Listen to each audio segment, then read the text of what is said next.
Hey now, welcome to the Dirty Side of the Track, America's leading Formula One podcast. I'm Brian, that's Rob. Today was the USGP. It just finished a minute ago, Rob. I thought that was a pretty good race. What did you think, man? Yeah, loved it. I mean, when we come to the race review, we'll cover it, but I think good old COTA always serves up a good race. Yeah, I loved it, and I'll keep my powder dry until we get to the review later. So, what about you? Did you enjoy it? I did very much. I thought it was a good start. I had a lot of battles throughout. Obviously, a good end. We'll talk about it. I had a change of heart this morning over the weekend, which I sent to you before the race started, but we can talk about that with the race. As always, we start with news and social, and American F1 news. Haas has a new sponsor for apparently the remaining part of the year and the years to follow, MoneyGram. Are you familiar with MoneyGram, Rob? I'd never heard of MoneyGram, and what I also hadn't realised, maybe we should have done, was then I saw the quote come out from them saying like they're really like excited that next year they'll actually be able to spend up to the budget cap. It's like, oh, you know, the cost cap has never been an issue for them because they've never been able to get anywhere near it because they don't have enough money. They're kind of looking down the back of the couch to try and find quarters and stuff, and it's great news. I think you know. They had all that problem with Rich Energy and then kind of the Russian stuff, and you know, a US backer now for a US team. Maybe they can put all that behind them and onwards and upwards. I saw that too, and it was shocking to me. We were always debating people going over the cost cap. Little did we know we had teams who were nowhere near it because they couldn't. So in some sports, they put a cost floor in. And so that maybe that had been on the cards, but anyhow. You might have had to dig the floor up to find Haas. Exactly. Well, that's good news for them. What else do you want to hit here? So we covered in our blog this week how Max is entered the club of drivers that have won with 4 races to spare. It's actually quite a small little pool of guys that have done it. Schumacher's still the one that's done it with the most to spare, with 5. So yeah, go over and take a little look at that because we were surprised at kind of how many or how infrequent really it is. We kind of covered anybody that had managed to wrap it up with 3 to spare, and then just because it's always a little bit unfair on the guys from yesteryear that had much fewer races, where it was probably much harder to win it. Number of races from the end. We also took a look at it from kind of like a how early percentage-wise into the season. So no spoilers. Go and take it out. We always like some traffic on the blog, so go over there and take a look at it. I thought it was great. I thought you wrote it this week. I thought it was a fantastic blog. And yes, the relative aspect is super important. And Rob has a table there where you can kind of see relative-wise who won it the soonest. And check it out. It is a good read. Also exciting, more American news, even though it was the USGP. We got the ESPN's new F1 deal in the U.S. is finally confirmed, running through to the end of 2025 with at least 16 of the races on ABC or ESPN. I don't know what that means with at least. I would assume all. And Burke Magnus had the best quote, "We're up 30% over last year."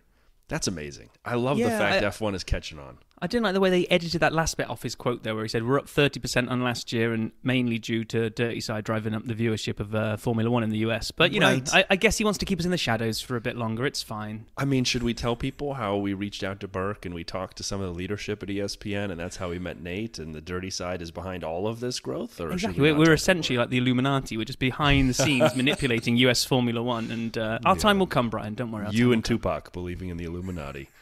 I really don't want to talk about the cost cap at this point. So let me just hit it, right. So and it's going to be it's going to kind of go quiet for reasons we'll talk about in a couple of minutes.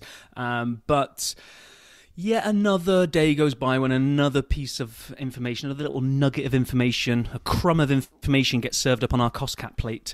Did we have a nibble at it? Yeah, maybe. What they're saying now is, yes, it's looking like around the 1.4 to 1.8 million E-type breach in dollars. So actually, these days with the exchange rate, that's probably almost the same as pounds now, being as the pound's tanking. Not far off. Not far off, yeah. Anyway, they're really saying they're only really arguing over a few 100,000 now because the vast majority of it is to do with 2 items now. But yet another item comes up. We've got the good old gardening leave, which apparently isn't the sick leave that we were talking about before. Well, who really knows what's what, but yes. Yeah, but what's what. And then, but the big one, which maybe there's something in it, who knows, they were planning on a 1.4 million tax rebate from Her Majesty's Custom and Revenue, or Revenues and Custom, HMRC. And it didn't materialize. I don't even know what that means. Like, is that like me doing my IRS expecting to get a refund and then magically it doesn't happen and I was banking on that money to put my kids... screwed you again. TurboTax screwed me, right? So if it is TurboTax screwed them, well, I don't know. If you're a prudent accountant, should you not bank on that money till it's actually landed in your finances? But a lot of financials do projections. So if they were banged to rights to be getting this tax rebate, why couldn't you include it? God knows. And probably by this time next week, it'll have nothing to do with a tax rebate anymore, and it'll be to do with a pot of gold that they found at the end of the rainbow. I don't know. But you said they do projections. Anyway, oh yeah, that's the weird American thing. Did about you see the doo-doo, penalty though that everyone was floating that apparently they'd offered to Red Bull was a 25% reduction in wind tunnel time? So now that's completely a rumor, but that was pretty popular for a couple of days. First off, 25% is a lot. That's, I think, too much of a reduction in wind tunnel time. But who has been saying it would be a reduction in wind tunnel time the whole time? That's right. It's that's why you're latching onto a random rumor, because it makes you look good in the short term. Darn tootin'. And why shouldn't you? Why shouldn't you, hey? I mean, hey, if I can retweet my own tweet, then let's do it. Oh, I wasn't going to go there. I was going to let you off on that. Oh, come on. Hypothetically, the main account is both of us. But anyway, I retweet your stuff all the time. Should I stop doing that? You just retweeted your own tweet within about 5 seconds you write in your first tweet. Because I popped over to the first thing. Okay.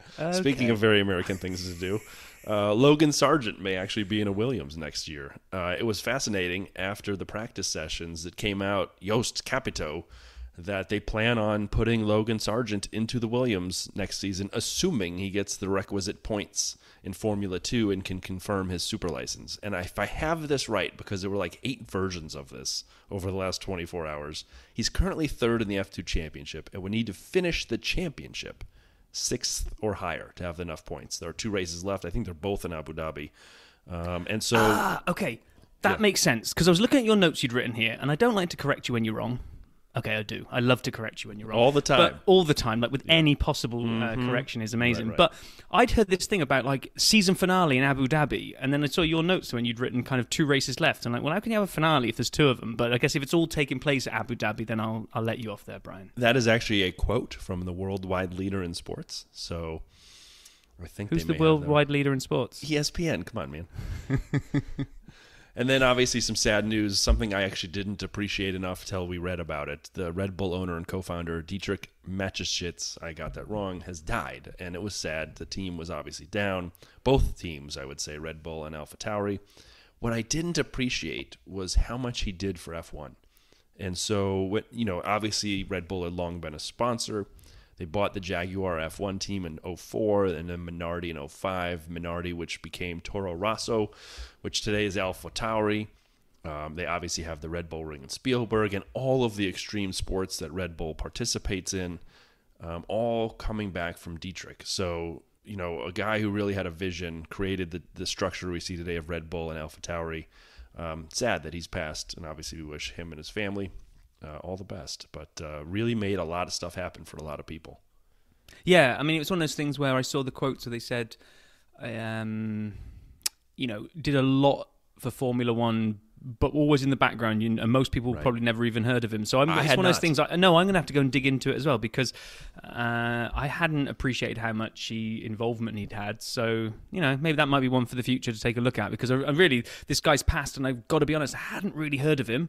Knew he was connected to Red Bull somehow, but then they were all talking about how much kind of deep kind of influence he's had on F1. Then I probably should go and do my homework and take a look into this guy a little bit more. I love the fact that Horner, interviewed on the grid, said he wouldn't have wanted a moment of silence or black armbands. He would have wanted a party and some music. And so that's what we gave him. I'm like, hell yeah, that's what I want. Yeah, exactly. So someone pass that on to my family when I go. But anyway, all our best to the Red Bull and AlphaTauri teams. And so then there were a boatload of videos this week. I don't know if it's because they know the dirty side consumes YouTube voraciously, and that with this being the USGP, we'd be ready. But I'll just hit a couple of them. There were some really good videos that really need attention. Connor Moore. Connor Moore is fantastic. I hope you all know who he is. He does the impersonations of the drivers. And he does other impersonations, golf and soccer and other things as well. they had the drivers congratulate Max and the celebs hit the grid ahead of the USGP. It's on Connor Moore's channel on YouTube. First of all, he brought like 40 impressions on this thing. Second of all, he did costume changes, but he was at COTA. So did he like get through security with a massive duffel and be like, yeah, I'm doing a video. I got to film 40 different outfits. I mean, it was really good. I don't know if you had a chance to see it. I love him. He's brilliant. It's I knew him first and foremost from football, soccer. He does that all the time, and he's fantastic at it. And I'm thrilled that he's kind of got an association with F1 as well, because he's super talented and super funny. So I mean, he had, while on the grid, he had one with Toto and the real George Russell, but he was in George's suit, pretending to be George, talking to Toto. Fantastic. Also on his channel. And then on Sky Sports, they had him talking to Anthony Davidson in the Sky Sports pen, and the real Carlos Sainz came in, but he was impersonating Carlos Sainz, and that was shown today. That was fantastic. Our friend of the pod, Nate Saunders from ESPN, interviewed Lando Norris about the relationship with Daniel Ricciardo and what he's brought to his approach. Really good. It's on ESPN. It's about 7 minutes. You got to go watch it. And then McLaren had possibly the greatest video I've seen in a while, Tattoo Roulette with Lando Norris and Daniel Ricciardo. It is fantastic. It's 9 minutes long. If you've had Chipotle last night and you're on the throne for a while, check it out. But it is so very good. It is by far the best McLaren video with Lando and Daniel they've done. And one last one from Lando that I would highlight this week. It was on GQ Sports. 10 things an F1 driver Lando Norris can't live without. It was fun to hear him kind of talk about the things he did. He then did a Am I the Real Lando Norris on British GQ. That was terrible, so skip that one. But go for the 10 things Lando can't live without. And as we close this, I have to give Rob a shout out. We did a Dirty Side video about collecting 100 seconds of DRS contributions and asking you all to participate. And it was the A-Team version of it, and it is so very good. So, Rob, that was my favorite video of the week. I was giggling putting that together all the time. I used that voice modulator and kind of just slowed it down. I couldn't match the American dude at the beginning of the real A-Team, but no, that was super fun. I really enjoyed that, and I think there might be another 80s show-based DRS call to arms coming to a YouTube site or channel called The Dirty Side very soon, because I enjoyed it so much, I'm going to do another one. You can't stop me. Nice. Oh, man. All right, okay, I think that wraps up News and Social, so we should jump into a race week. I wasn't really going to give practice too much airtime, given that there's quite a lot to talk to about the race, but do have to talk about one thing. We both traded some notes on this one. The abomination that was the weird test tyre thing. Like, I tuned in for FP2 and they went, oh, it's like a bonanza 90 minutes. I was like, woohoo, 90 minutes, excellent. And then I watched them do these weird laps on tyres that they apparently didn't know what they were. It was like some kind of like any flavour beans where you, oh, yeah, that's vomit. Tyre roulette. I mean, it was crazy. And yes, I loved the extended time. I feel bad for people. It's like, so there are people on F1 Twit who go through this, and they're like, there's people who say, I can only make it to Friday, and I'll be there for both practice sessions Friday. Well, they got screwed because the second practice, FP2, was almost exclusively on the random tire of choice, tire roulette. The drivers didn't know what it was. Pirelli's trying to take information from it. They're just black-walled, no clue if they're softs, mediums, hards. Who knows? They were slicks, at least. They weren't wet tires. Yeah, that was just boring. Weird. It was weird. We didn't learn anything. So the FP3 then was kind of, well, it was kind of fun, but it felt like they were all like just trying to have to kind of like, it's like cramming your homework when you forgot to do it the night before. You've got to try to get it all in now in FP3. So it was kind of fun. I mean, there was some bad luck in there, like Mick literally going past the entrance to the pit lane and then losing his gearbox and having to kind of like trundle around him first for the entire lap. So he basically got almost no time in FP3 at all. And you know it's a slow news day when random things start taking over. Now, one of them was talking about, I think it's Albon, his girlfriend is Lily Mooney, who is a pro golfer. So, and she got a shot in the pits, and they started talking about, well, I'm sure Albon doesn't beat his girlfriend very often, and actually I'm not even sure he's that great. And then this whole discussion about this kind of F1 leaderboard of golf kicked off. I didn't know they all went and golfed together, but it sounds like there's a group of them that do. I mean, I guess I shouldn't be surprised about it, but that needs to be a video, if it's not one already, that you've seen on YouTube. Well, they did a golf thing with the drivers this weekend. I haven't seen it yet, but I'm sure it'll be coming out shortly. However, yeah, Carlando golfs, and he's brought other people with him. Both of them have, and it's sort of infecting the F1 drivers. The thing that confused me in FP3 before we moved to quali was Danny Rick, and he had the brake problem, right, where the brake pedal wasn't working right. And so they brought him in, and you could see him. They opened the top of the car, and they went through, and they were messing with the pedal itself. And they sent him back out. And maybe I'm wrong, but they showed his brake pedal. They have a camera there, and they show it from inside. And the commentators keep talking about how his foot is flapping around left and right. That was his pant leg. It was his pant leg. It was the fire suit pant leg. No, not even that. Like, unless they've got a different feed, they kept saying, like, was it?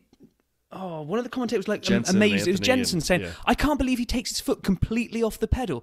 And I'm looking at that McLaren logo on the underside of his shoe, and it doesn't leave the pedal at all once. I'm like, have they got another camera looking at the other foot? Because and I'm not seeing it flapping around was his pant leg or fire suit leg, which is going furiously back and forth. But it had I don't know nothing what they were. to do with. Do you know what they were all struck by? I was hoping they had a smaller monitor than me and couldn't tell what the hell they were talking about. Do you want to know what they were all struck by? Because it wasn't just these guys, but it was also Ted and all of them.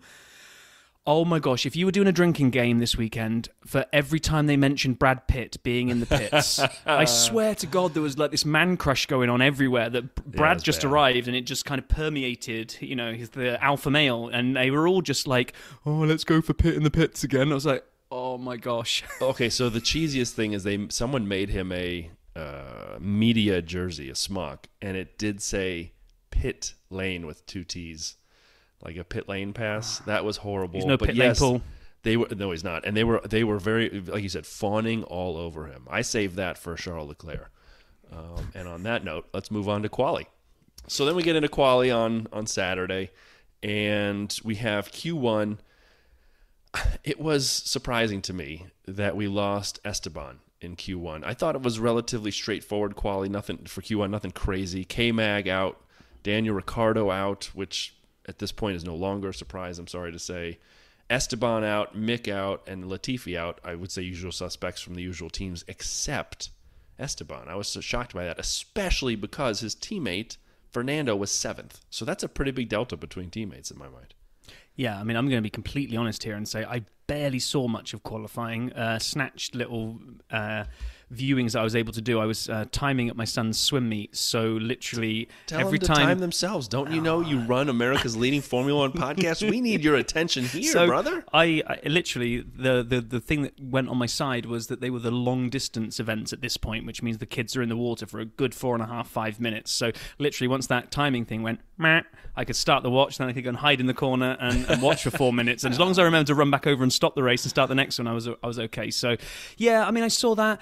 It was a little bit kind of disappointing to see Ocon out. I thought he got better pace than that, but like you say, nothing major was kind of really going on. Even as we moved through 2 and 3, to be honest, I don't know that there was any kind of. I had a couple things that I highlight. Lance Stroll was my big highlight. But so Q2, Norris, Albon, Vettel, Gasly, and Tsunoda were out. Wait a minute. Did Joe go over track limits and he lost his time and then Norris became safe? That's what happened. I was surprised by that. The track limits coming in hard and heavy and almost playing a role in the race itself at the very end. Yeah. Didn't, but got close. And other than the top teams, there were some single teammates now through after the big three. We had Fernando, Lance, Valtteri, and Lando making it into Q1, which was fun. Obviously, Charles, Max, and Carlos and George were the fastest, but something that they had a couple great stats as we entered Q3.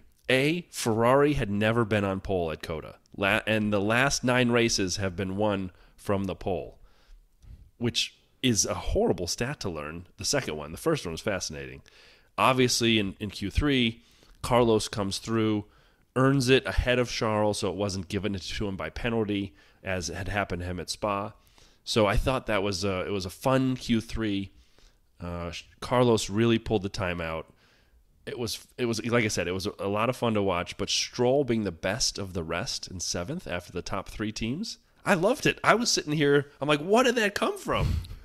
It's not raining out. I mean, that's when Lance is best. But he really put in a banger there. Yeah, no, he did. It was an absolutely worldy of a lap, and I was like, "Oh, excellent! This is going to be great." And then we come to race day. So, I mean, I got to see the start today. I went to Yukon women's soccer game with my daughter today, which was fantastic. But they do so much fanfare in this country before a game starts. So it's like game's going to start at 1. I'm like, okay, great. Hour and 45. I can be back in the car. I can watch the first couple of laps, and then I can drive home and listen to it on audio. All this rah-rah and cheerleader stuff that happens before the game starts meant that the game didn't start until 1:15. So this was panic stations now. So I'm walking back to my car, like everyone's all in their Yukon gear talking about the game. I'm walking, almost bumping into people because I'm holding my phone and watching the race start. And I audibly, there were people alongside me, when Sainz makes that first corner, cuts in, and George tags him out. I'm like, I didn't realise it, but I've gone, no! And like about 4 or 5 people around me are all like, what? And I'm like, oh, the Ferrari just spun. And they kind of all looked at me and like, what does that mean? Yeah, it was a wild day today. I woke up and I realized that my man crush on Charles may be blocking my view of his actual talent. And we talked about this last week on this here pod. And we'll carry on talking about it as we go now. And but go on. What? I had to change of heart, and so I went to run some very early errands this morning, and I busted out my trusty rusty Lewis Hamilton hat, and I wore that out to do my errands. And I said on our Discord server, if you're not a member, you should join. It'll be at the bottom of this post. The couple of us, Renato and a few of us and myself, thought today was Lewis's day, and if not today, Brazil. So it was obviously not quite his day today, but I put my Lewis hat on. I was channeling all my energy his way. Charles, I love you still, but your season's over to me, buddy. I'm waiting for him to come back more mature next year and more ready to run a race. That's perfect. We'll see. Well, we'll get there as we get to the end of this the recap, right? But so Max started well. Carlos fell back a little. It looks like he tapped his brakes to get around Max, and that enabled George to kind of hit him on the side of the car. By the way, it wasn't that hard of a hit. It did spin him, but I was a little surprised when he retired. They said they broke his radiator, didn't he? So it was obviously just the perfect point of impact, and the imperfect from Sainz's point of view. But obviously, it just hit a weak point. Now, when they showed the replay of it, Brundle was kind of saying, "I'm not blaming Carlo for this, but boy, does he cut back across the front of George." And he does, and because he didn't he's breaking need to get out of the way of Max, though. He sees Max slowing. I think he's actually trying to go undercut and get back past Max. I think on that first corner in Kota, if you've lost it up that hill, you just have to yield and just be patient and take it back. You know, you've got so many opportunities coming later, but he looked like he tries to dive down, and it isn't his fault. But if you don't, like they were saying on the TV, if you don't put your car in the place where it can get hit, it won't get hit. Right. So, and that was just it then. You were kind of like, oh my gosh, that was the Ferrari hope. That's just gone now because Sainz is back in like 19th or whatever after the spin around. Literally the worst place to do a spin around up the hill into the first corner. Ferraris were apparently made out of glass, and Alpines were made out of bricks. But we'll talk about that later. We will, yeah. It was a wild first lap, though. There were battles everywhere. We had people running into each other and chasing each other off the track. We had Valtteri touching with Checo and then bouncing around and dropping. K-Mag dropped places. Carlos was out, which means the little bit of money I put on my 24-point parlay for the rest of the year was up in smoke. Is Ferrari made of glass, or are you just the world's biggest curse when you put a bet on something? I'm the world's biggest curse. 100%. Sorry, Carlo, but you need to come and talk to Brian. That's what you need to do. It's my fault. I put some money on him, and then all over. Albon was all over the place. The wind, we realized, was really playing a crazy point for everybody. Max would eventually start talking about it, but Albon was having so much trouble keeping his car on a racing line. He was going left, he was going right, he was cutting people off until he got a handle on it. And then the best part is I mentioned the Valtteri already when he hit Checo, but Checo ended up having that end plate issue where it was kind of dingling-dangling. And I'm like, oh my God, it's Kevin Magnussen. Magnussen's had 3 of these. How long till they bring him in with a black and orange into the pits? Well, he took care of that. He just let it fall off. I was going to say, this is where like complete luck comes into these types of situations, doesn't it? So, K-Mags holds on for dear life, probably just long enough for the race control to go, nope, he's got to come in and get rid of that. It's too dangerous. Checo can only have been a lap, do you reckon, from having the same treatment? Because they've already set a precedent with K-Mag, right? And they've seen it now. The commentators have pointed it out. They're zooming in on it. Zooming in, and then all of a sudden it just kind of, unless they've got some kind of like ejector seat button that they can press to get rid of the end plate. I'm assuming it's like totally different team, but Mercedes, when they had the SLS, they had little explosive charges in the roof of the gull wings in case you ever got caught upside down. And you pop them and the doors would come off. Or they pop themselves. I wonder if Red Bull has gone over the cost cap with tiny little explosive charges for the end of the end plates, so that if they're hanging by a string, they boop, and then they pop off and they keep racing. By the way, you heard it here first, folks. Heard it here first. Checo deserves some kudos, because when Magnussen loses that end plate, his performance declines. They never changed Checo's nose. He raced the whole race with that thing gone and did great. And whether it affected his tires or handling or whatever, it probably did, because he didn't. 4th place, pretty good still. It is, but I would say even a damaged Red Bull should get 4th place, especially when one of the Ferraris has gone. So I think it would have held him back. I think they probably could have got a 1-2 if it hadn't have been for that. But they will have run all the numbers, and they'll have worked out that the whatever it is, what does it add to a pit stop to change your nose? It's a big chunk of change, right? Let's say 30 seconds at least. He probably wouldn't have got back through the field, so I think they just want on damage limitation, which, if damage limitation can bring you home 4th, then why not, right? And then the wind kept going, and then now it wasn't Albon in the Williams, it was Latifi all by himself spinning around. Latifi had some issues later on.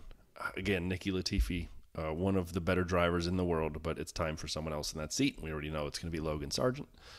And it was, at this point where it was kind of like we settled into a groove, but it was a good groove. It was a good groove with people challenging each other.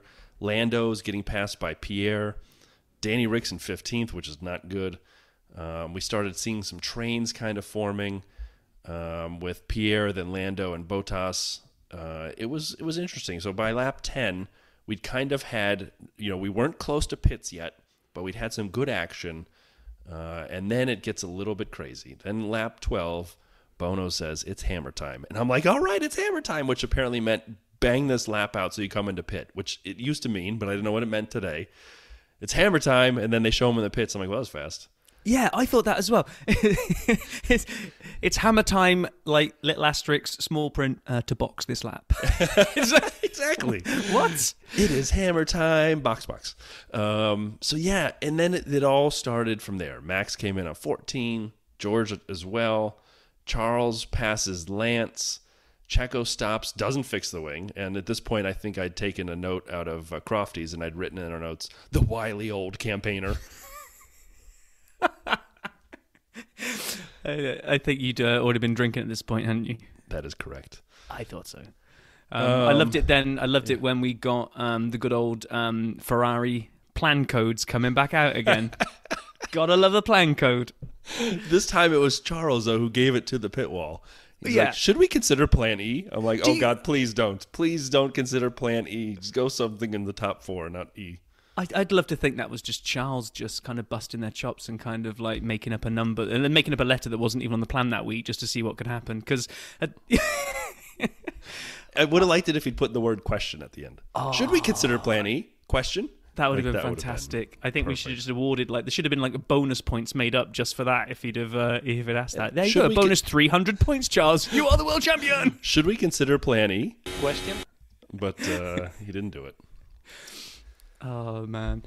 Right, where were we? Okay, so then we get the first kind of black and white flag start dropping, which will kind of rear its head later again, and then Oh, poor old Valtteri. Oh, Valtteri. And I know this sounds really, really bad, but they flash to an Alpha in the gravel, and my heart is instantly going, please let it be Zhou. We don't want to put bad luck on Zhou, but yeah. I don't want to put bad luck on Zhou. I don't. But Valtteri was fast doing in well. quali. He was fast in quali. He was doing pretty well. I thought this is going to be a points finish, and I did too. No. You know what? Something we failed to mention is in FP2 during the crazy tire situation. Friend of the pod, Rob Reed / Max Gladwell, writes for Forbes, was in the back of the Alpha garage. And when they showed, not garage, but garage. And when they showed Tiffany, Valtteri's partner, Rob Reed ducks his head in and kind of poses for the camera. Rob, I know you're listening. We saw you. I saw you. I paused it and called Rob Vale and said, yo, Rob, I think that was Rob. And you're like, what? And we rewound and we're like, yeah, that was. So we saw you. But anyway, back to current times. Yeah, Valtteri spun, put it in the gravel. The wind caught so many people out. Max was complaining about it the whole race. And Max, while he can be a complainer, it's never about nothing. So there was some serious, battling of that wind. Safety car comes out, saved Charles. He had not pitted yet, nor Seb, and not Fernando. So those guys really benefited by sticking out there to lap 19 or 20 when the safety car came out, and allowed them basically a really cheap pit stop, which set Seb up amazingly to be disappointed later. Yeah, and then the restart happened, and the one thing I love about COTA, one of the many things I love about it, is just when everyone's jockeying for position, and they have done a superb job of designing this circuit that there are 3 or 4, maybe even 5 lines into some corners where none of them are the wrong line and none of them are the best line. There's just literally multiple racing lines through this corner. So, okay, Max does a great restart and stays ahead and off he goes, but then further back you've kind of got 4 or 5 abreast again. As they're kind of, it's fantastic. Until it's not fantastic. When they're all on each other, they suddenly literally are on each other, and we get Fernando seeing what would happen. He wanted to know what would happen if Red Bull gives you wings, and he tried to go flying. It was nuts. I can't believe he carried on. How did he carry on? Lewis had the same thing happen in Spa on Fernando. When he ran up the back of him, tires hit, one going one direction, one the other, and Lewis launched. And within 10 seconds, they're like, stop. They lost everything. Hydraulics, water, pressure. Fernando has the same thing. Misses by a millisecond a horrendous crash into the corner of the fence. Bounces into the fence with his left tires, both of them, the rear especially taking the brunt. Gearbox is fine. Tires are flat but fine. The car is fine. What? He was a 747 for a couple minutes, came down to land, and continued to race. It was like watching Knight Rider. I think someone should be able to put kind of like the Kit Turbo Boost sound effect to that, where it's like, what is going on? And I'm like, well, they're both out. Safety car, there's bits and pieces of car everywhere. Right. And then all of a sudden the commentators are like, well, it looks like Alonso's going to be able to carry on. I'm like, what? I hadn't even clocked it at that point. Lance still sitting there in the middle of the track, and I'm like, where's Fernando's car? Oh, he's carrying on to the pits to get new tires. Are you kidding me? I'll tell you what the commentary was. The commentary went something along the lines of, and it's great to see that Fernando, and I thought the end of that sentence is going to be, is moving and he's out of the car. It's great to see that Fernando is going to be able to carry on. I was like, what?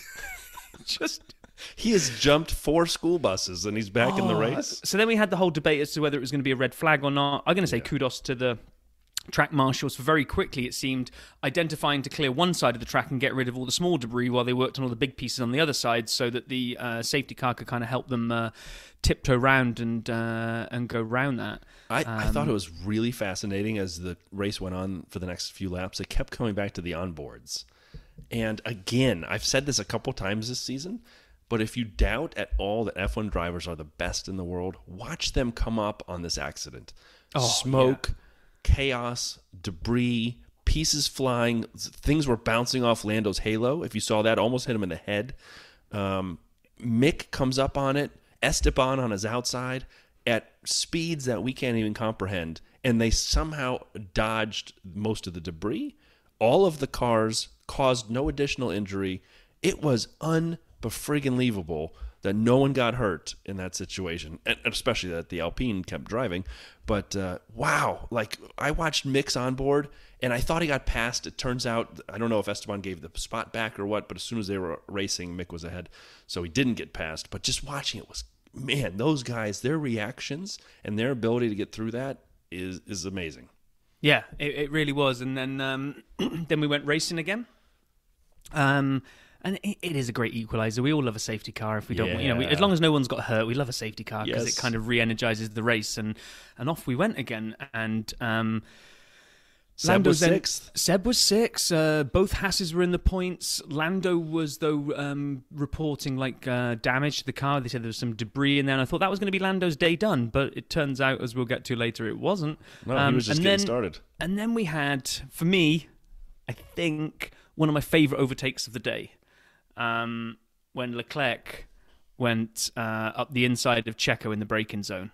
He'd gone a couple of times. He'd gone wide. He'd had to go off the track to avoid collecting both of them, which is pretty responsible because I think it would have been easy to just collect both of them. But then he pulled it back. I thought he's not going to go for it here. There's not enough of the straight left at this point. And then he just hit that braking zone absolutely superb. And I think Checo tried to say that he left, you've got to look at the track limits. I think he's on the exit of the corner. All four wheels are off. They weren't. And Checo will see that on the replay. They weren't. Yeah, I loved it. It was very aggressive. Or, as it would be better if they did. Very aggressive. I loved it. That was 2021 Max in my mind. Such a good overtake. But that's what Max did last year, and we were okay with it. And so I'm happy we're okay with it again. I'm happy okay with it. Just part of me is just kind of going, where's this Charles been? Yeah. I just, as much as he battled back, we'll come on to it later, my annoyance at Charles. Yeah. So then we get a DRS train. At this point, it continues the train. We have Pierre, Yuki, Lando, Mick. They cut to Ed Sheeran and Stefano Domenicali, and I thought it was Tim Cook, or as Donald Trump would call him, Tim Apple. And I saw them in this room. I'm like, is that Tim Cook? And they don't mention him. I go, Tim Cook's like he's the head of Apple. I mean, like, you should mention him if you're going to see Ed Sheeran. And they didn't. I'm like, maybe it wasn't. Hold on, it was. But then Max complains about drivability and the wind 7 more times. Hamilton somehow, amazingly, stays close. And at this point, I'm like, I don't know how Hamilton, we find out afterwards they'd done some upgrades to the Mercedes still. He's staying close, and then they pit. Hamilton comes out on hards, and then Max, the next lap, comes in for mediums, but has a problem with the front left wheel gun. And the gun didn't register that it had put the wheel on. The torque light didn't come on, so they brought another gun in, took him forever. Max, of course, took it in stride. Beautiful, effing beautiful. Calm down, Max. We're in this together, his race engineer says. Yeah, Max gets really hot when something doesn't go right. If you remember his fuel situation from a few races ago on quali. Anyway, but Charles is able to pass in the pits, so Max comes out third. Effectively. In the race, they're not at that point, but given there'll be more stops, he comes out third with a lot of people on one stop. At this point, Checo's in first on one stop. Seb is in second. Love it. On one stop. Then we have the two stoppers, Hamilton, Charles, Max, which I just mentioned, effectively really the 1, 2, 3. George fourth, and K-Mag hanging around the back saying, hey, guys. And then it comes out that Pierre didn't serve the penalty correctly. How do you mess that up? Like, I know you just go too fast, right? It's 4.8 seconds. You're like, done. Start the tires. Like, how do you do that wrong? Yeah, I know. I love the fact that for all of what you think is kind of almost interstellar technology that runs all of F1, that it feels like for the 5 second, it's just a guy with a stopwatch, and he's able to just kind of go click. He's got that one flag. Yeah, holder 4.9. That's good enough. Off we go, lads. I'm sure it isn't, but it just feels like that part of it is still kind of exceptionally amateur. Totally. And then people start pitting more, and this is where I almost passed out. So on lap 39, Max and Charles do a switcheroo at turn 1. That's some good racing. And then Seb is in the lead because of pit stops. Sebastian Vettel, retiring in what we'd been calling a trash can for half the season, is in first place at Coda. I was running around so excited. I could not get enough of this, put it right into my veins. But then wait, 2 laps later, it came apart so badly. It was just, yeah. I mean, We'd seen it with Max. We'd seen it with somebody else having a slow stop as well. And But that's then like 3, 4, 5 seconds. I know, but no. Max lost 10, didn't he? They claimed on. I don't think it was that long. But Seb then had just like the world's worst stop. 16.8 stationary seconds. Yeah. 16.8 seconds. You could change your tires 4 to 5 times in that amount of time. Not good. It's like literally, like you said, he's driving a trash can around, and you just hope that luck will shine on him and get a decent result, and then that goes and happens. But oh well, that's F1. That's why we love it. Yeah. So he came back out, and at this point, Max is getting close to Lewis, and Rob and I are texting each other. Is it inevitable? Was it? So there's. Yeah. It's just before 50, actually. It's probably at about 47 or 48, and this is where my just disappointment in Charles really ebbed in, which is Lewis is 3.5 seconds up the road. Charles is in DRS of Max. I know how good that Red Bull is, but the Ferrari ain't no tank. It ain't no hunk of junk that can't compete, right? And especially when it's in DRS. So Charles should be able to keep that thing in DRS and be on the attack against Max. And he seemed to be, he kept staying, and he was like 0.7, 0.8, 0.7, and he was constantly kind of reeling him in.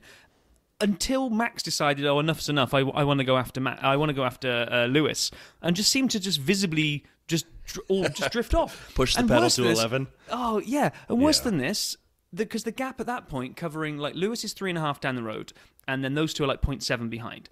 And it's not just that Max like drifts towards Lewis, and there's still 3.5 covering Lewis, Max, and Charles.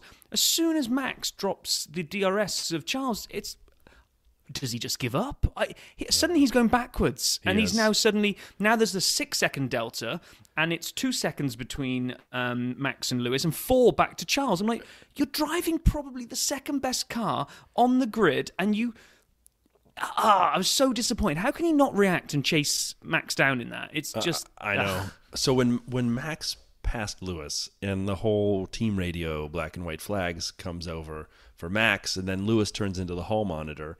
Oh, he went wide in turn 9. He went wide in turn 12. He was wide at turn 13. Like, all right, take it easy, Lewis. But then he gets his own black and white flag, which was fantastic, which they told Max, and he had a laugh. But then, exactly as you said, it brought it the clearest to me. At this point, Lewis is second, Charles is third. And he's not gaining at all on Lewis. Yeah. A car that Mercedes at the beginning of the season was not good, and now is obviously better, and they keep bringing upgrades. The Ferrari, which has been one of the best cars the whole season. Mediums. He cannot, exactly, and Lewis on hards. He cannot even get at all any gain on Lewis at this point. And so it was surprising to me to see the end of that race, to see Charles not making any ground. It was like double crushing in a way, because I kind of, at one point when it was, Lewis was 3.5 up, and those two were battling each other, and collectively, while they were kind of trying to battle each other, they were just kind of taking a tenth out of Lewis. Even the commentator said, well, you know, if you do the math there, they're not catching Lewis. There's not enough laps if you're only going to take a tenth or 2 tenths out a lap. And I'm now suddenly getting on board the Lewis hype train that Lewis is going to win. As soon as Max dropped Charles and catches Lewis and goes past him, I was like now double deflated, because I'm like, oh, Lewis isn't going to get his win, and Charles stinks. Not anti-Red Bull and not anti-Max. Right. They're phenomenal. But how can Charles not do anything about even catching Lewis? It's just... And I mean, great that he started 12th and finished 3rd, but at the end he should have brought something to the party, to Max or to Lewis. And at this point, they cut away from the celebration and show Tim Apple waving the flag, the checkered flag. So it was Tim Apple, Tim Cook. And the most unenthusiastic wave I've ever seen in my life. That was horrible. And someone must have coached him, but just do it the way you want to do it, man. Like, that was my wife watching F1 with me. Like, she's like reading a book. Like, is this done yet? I mean, that was what he was doing. That was horrible. Anyway, and then the race, best part of the race. Yes, yeah, exactly. go. One of the best parts. So, like, they cut away and they go, hold on a second. There are still battles on track. And Seb was taking it to K-Mag, and the two of them were wheel to wheel. And for all of the people who say K-Mag is dangerous or, you know, is somebody, that was the cleanest, hardest racing to the flag that I'd seen in a while. And it was so much fun. And Seb man, that car was alive this weekend. He wanted it, and he definitely brought the fight. He took that spot off K-Mag right at the line. Oh, it was awesome. I loved it. It was like, okay, it could have been so much better, not for the 16.8 seconds, but actually he finished on a high, and it was a great pass. I mean, and did you see when he went round the outside of him on one? I mean, it was so fast and furious, I can't even tell you what corner it was, but he went wide on one, and the back end had a little kind of wibble, and I'm like, oh, he's going to spin this, but he just kind of nailed it, and I thought that was it done then, but then he still had enough momentum into the final corner, I think. It was literally the final corner or the last but one corner. Yeah, the Andretti corner, and then K-Mag took the inside. It's like, well, I got to see what I can do, maybe the inside, and got up along a little bit alongside him, but couldn't make it happen. So we had Max, Lewis, Charles, Checo, George, Lando, Fernando, Seb, K-Mag, and Yuki. Kudos to Yuki on grabbing a point there. K-Mag. Did he race Haas. Today? I did. He was in your witness protection program, right? I don't remember Yuki being mentioned at all today. At all. Zero times. And then Lando was mentioned a few times when he had damage and was in the train. But good job for Lando finishing sixth. Yeah, sorry. In all of the talking about the Max Lewis Charles thing, Lando, after having that that we mentioned earlier, the debris problem, suddenly, whether it became dislodged or what happened, I don't know, but suddenly he was like playing Mario Kart, and every time they switched away to a midfield overtake, it was Lando throwing it up the inside of someone. He did 2 or 3 superb overtakes. A couple times in the last, more than that, a few times in the last couple years, towards the last 5 to 10 laps of a race, or 5 to 7 laps, when Lando's had traffic in front of him, he's just gotten really aggressive and taken those people out. I love it. Now, did Lando know he finished sixth? Because he usually finishes 7th. So it's one ahead of where he... Did he mess that up Shouldn't a little have bit? taken Fernando. Fernando. He messed that up. How did Fernando finish 7th, by the way?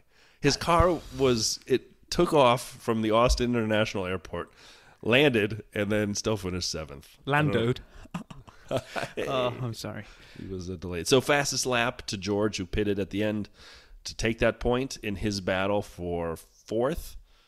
And then driver of the day was Seb, which it should have been. And so kudos to Seb for that. He really should have been 6th, if not even higher. Probably higher. And then when they showed Shaq in the Cadillac, like the Cadillac with the horns, I'm like, oh, please, God, please don't let him be up on the podium again. I love Shaq. I think I'm a basketball fan. I'm a Shaq fan, but he doesn't know what the hell he's doing. And he just stands in the middle of the podium, and then he didn't, thankfully. And, of course, the big news, Red Bull, constructor champions for 2022. Kudos to Red Bull and everything they've done. World Drivers' Championship and Constructors' Championship wrapped up with 3 races to go. Yeah. I think good old Kota served up what it always does. Good action, plenty of opportunity for overtake. I thoroughly enjoyed it, and I know you did, but it's maybe not enough to know what me and you thought of it. Maybe, just maybe, we should see how Pit Lane Paul enjoyed the whole weekend. And just as a note, we are snapshotting this podcast relatively quickly after the race, so this just came in. So for all I know, he's going to make fun of us, but here we go. Pit Lane Paul's report.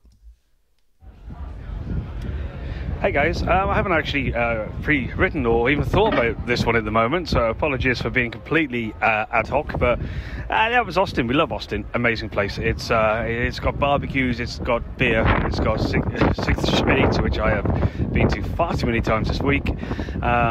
Luckily it shuts at 2 o'clock, so you give yourself an element of self-control, which is absolutely fantastic.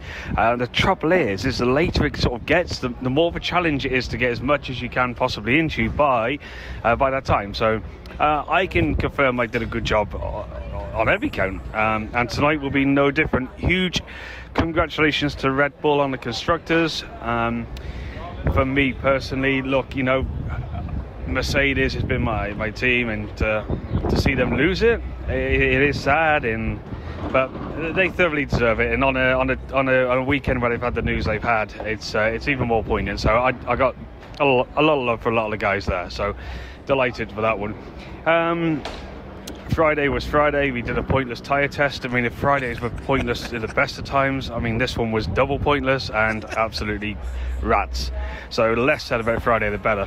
Saturday, qualifying, no real big shock. Sainz pulled out at the end, as you saw. It was, no real big issue. And then the race, again, it was as expected, really. I mean, apart from pit stop issues, which seems strange. I mean, Red Bull don't tend to make many issues on pit stops. They're normally quite efficient, but that's how good that guy is right now. You need to, to have that sort of setback. He just gets on with it. You got to take your hat off to Max. He's pretty, he is a pretty special driver.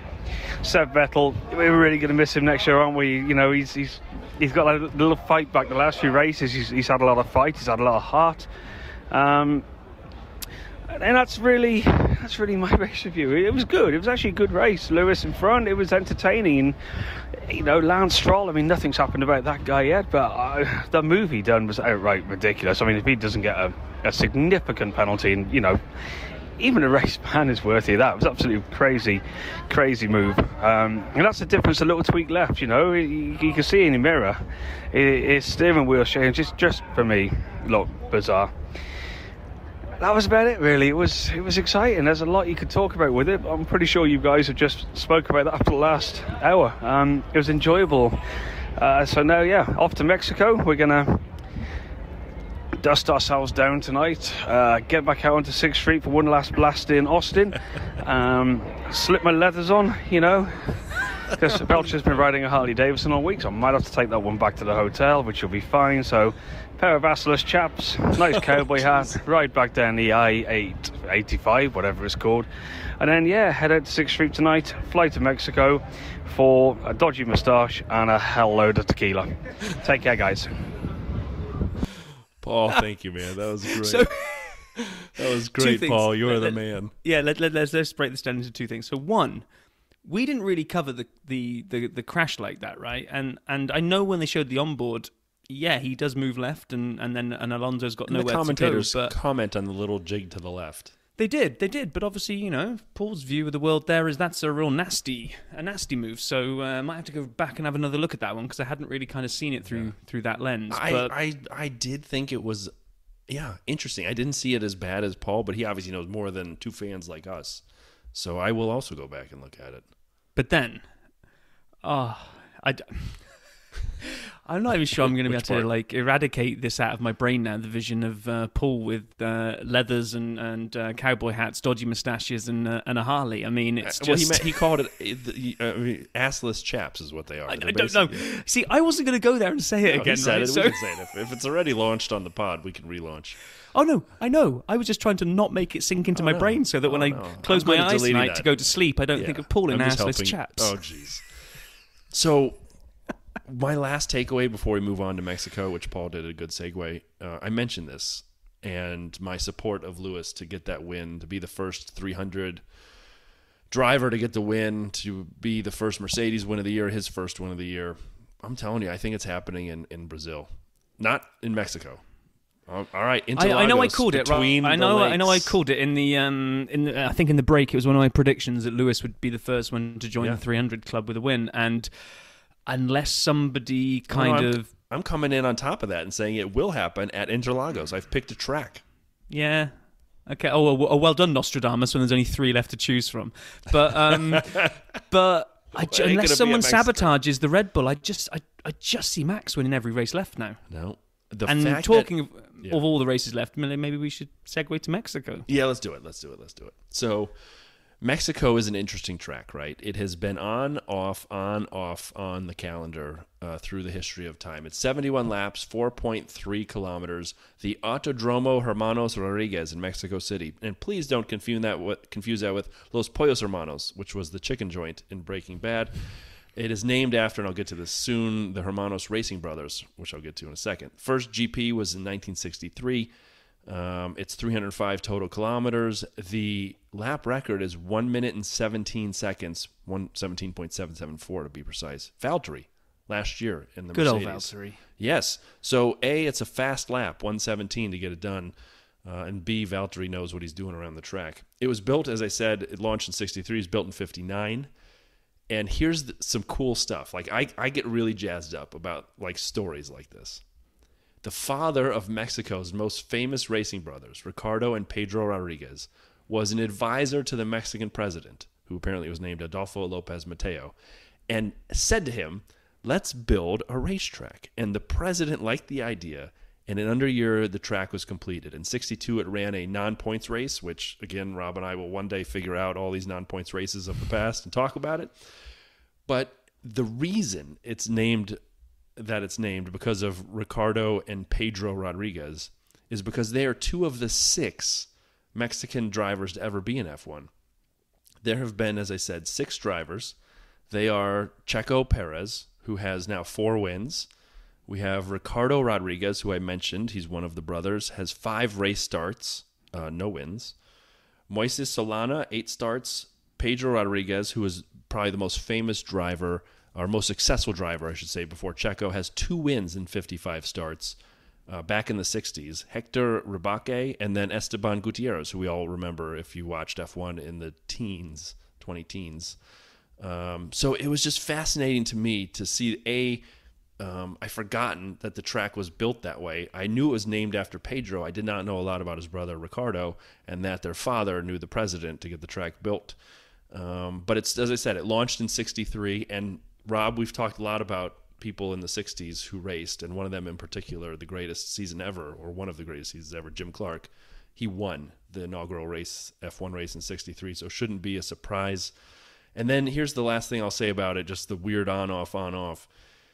It ran 63 to 70. It disappeared from the calendar. It was slightly redone and launched again in 86, 16 years later. Ran for 6 more years to 92. Was off the calendar. And then my favorite part of the track was launched in 2015, the stadium. The baseball stadium. Yeah. What do you think about that? I love it. I just love how random the Mexican Grand Prix is now. It feels like it's 3 different parts put together, right? Because you've kind of got the stadium. Was it Brewster's Millions, where he plays for a baseball team that has a train track that goes to the middle Brewster's of the... Millions. Yeah, Brewster's Millions. I love that film. And it almost feels like reminiscent of that. I haven't got a train track going through my baseball ground. I've got a Formula 1 track going through it. And then you've got kind of like the old towny type piece. I just love it. I love this. I love this track. I'm really looking forward to it. I'm really happy that we kind of got COTA followed by Mexico, like back to back as well. It's like 2 epic races, like that should roll one into the other. But no review or preview even should be complete without having some kind of SAP stats. So I think it's time to bust out a jingle if you got one there, Brian. Clearly, the mariachi edition is in order for Mexico. SAP Stats Mexican GP edition. This is actually my favorite one of these we've done this season, and here's why. The on view of the Mexican GP means the people who have participated there are completely a mental list of different time zones. And so the people who have won there, the most wins at the Mexican GP is Max Verstappen with 3. Number 2 is Jim Clark.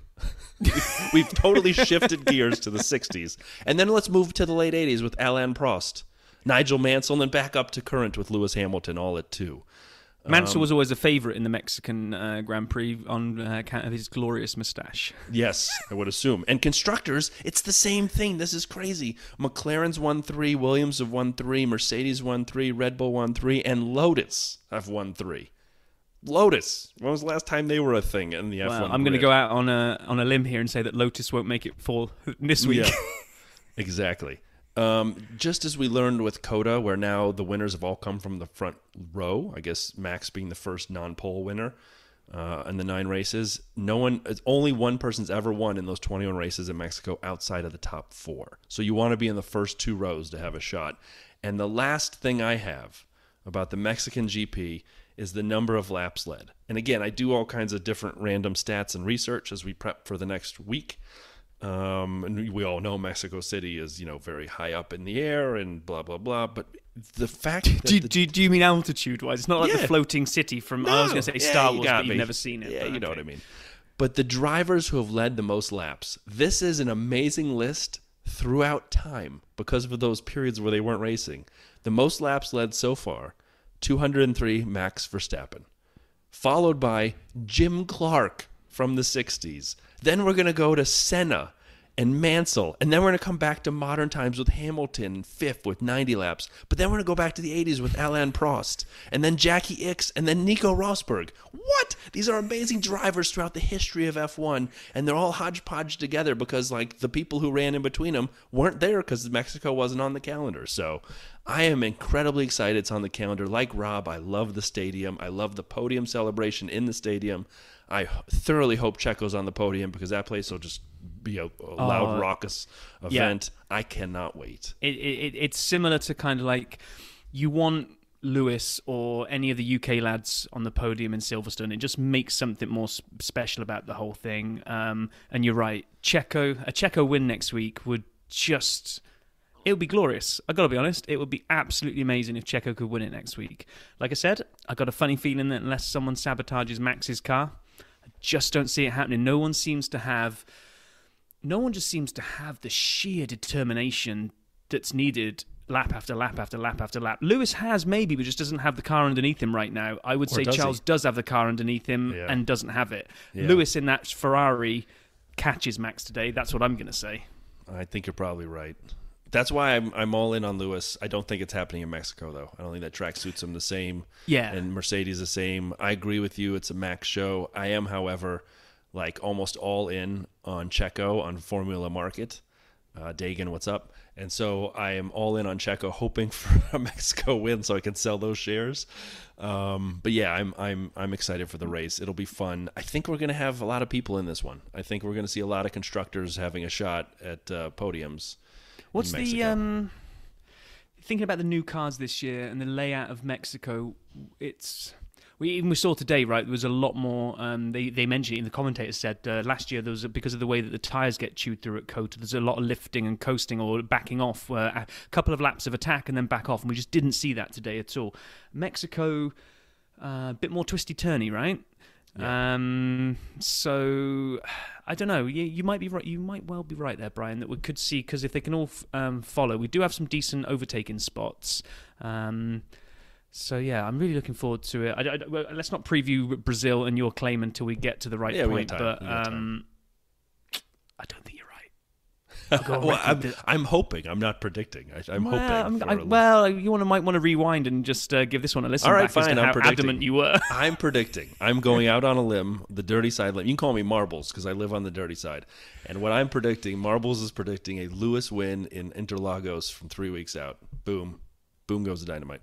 Okay, and I'm predicting Max to win. Although I'd love Checo to win next week, I'm saying Max takes next it. week. I got was Max just looking at the track. Just quickly Googled it, the track layout again, just to refresh my brain. And it's the two straights and the straight line speed of Red Bull that's going to do it. The twisty turny sections are going to bring kind of Ferrari and Mercedes back into it, but we've got a decent couple of straights there that.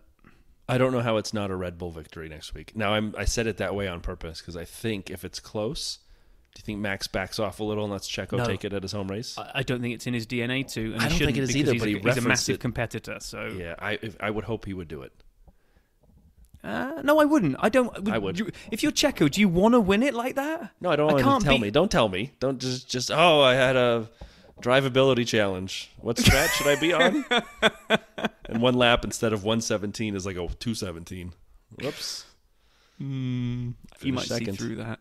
Yeah, anyway, we're rambling on now, so we're going to roll straight into race week again tomorrow, where we will look forward to Mexico. And like Brian mentioned at the beginning, we put it all out there with an A-team call to arms to have you guys come and join us on 100 Seconds of DRS. We would love to put another 100 Seconds of DRS in next week's episode for our Mexico one. So please, please, please, come on. You've heard you don't need to be an F1 expert. You don't even really need to be certain of your favourite type of cheese.